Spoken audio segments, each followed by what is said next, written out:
अस्सलाम वालेकुम तान सुबह STV न्यूज़ हां वली मोहम्मद जारो नज़र वजू था झिरक खां मौज़म अली रंद जे न रिपोर्ट ते नाज़िम ज़िले ठटे जे अहम शहरन ठटो ऐं झिरक में पानी जी खोट शिदत इख्तियार करे वई। पानी जो बहरान वधन करे रहवासी पीअण जे पानी जे फुड़े फुड़े लाइ तरसण लगा।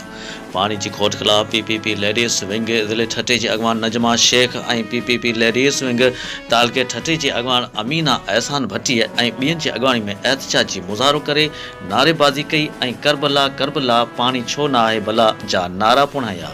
एहतजाजी मुज़ाहरे में ठटे ऐं झिरक जा रहवासी वॾे अंग में शरीक थिया। एहतजाजी मुज़ाहरे खे नजमा शेख अमीना एहसान भट्टीअ ख़िताब कंदे चयो त गुज़िरियल हफ़्ते खां पीअण जे पाणी लाइ तरसी रहिया आहियूं।